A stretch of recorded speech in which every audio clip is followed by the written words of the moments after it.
Gemorragik insultda klinik ko'rinishida yana bir ko'rinishlar katta yarim sharlarda qon ketish bo'lganda markaziy chuqur gemiparez yoki gemiplegiya odatda tez, ba'zan darhol rivojlanadi. Farajlangan a'zodagi mushak tonusi oshgan va ko'pincha beqaror bo'ladi. Bemorning yuzi binafsha rangda va shishgan, og'zi yarim ochiq, bo'yin venalari tarang bo'ladi. Gipergidroz keng tarqalgan bo'ladi. Gipergidroz deganimiz terlash deymiz. O'sha holat keng tarqalgan bo'ladi va ongning buzilishi kuzatiladi. Bunda stupor, sopir va koma holatlari kuzatiladi. Ulardan tashqari qusish, gipertermiya, ya'ni temperaturaning ko'tarilishi, tana haroratining ko'tarilishi tez-tez qaytalanadi. Qon bosimi odatda yuqori bo'ladi, puls tarang bo'ladi.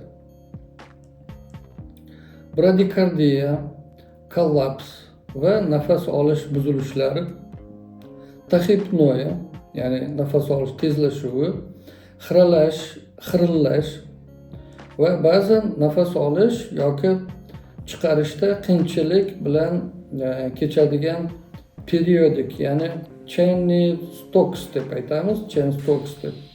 Shu nafas olish kuzatiladi. Bunda Cheyne-Stokes inspirator va yoki ekspirator nafas ushlab turish, ya'ni nafas olganda xirillab bitta ushlab qoladi yoki chiqargandan keyin nafasni ushlab turishini shu Cheyne-Stokes deb ataymiz. Ba'zan turli amplitudada kam uchraydigan nafas olishlar ham kuzatiladi.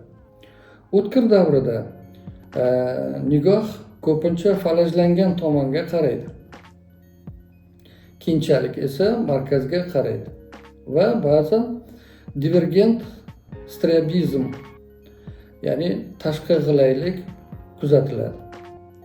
Psixomotor bezovtalik kuzatiladi, qo'zg'aluvchan bo'ladi, talvasali paroksizmalar, falaj bo'lmagan a'zolar, avtomatik imo-ishoralar, ya'ni buni gestikulyatsiya deb aytamiz va anazagnoziya, ya'ni bu o'z holatining og'irligini, parez, falaj va kasallikning boshqa klinik belgilarini taniy olmasligi deb aytiladi. Mana shular kuzatilishi mumkin.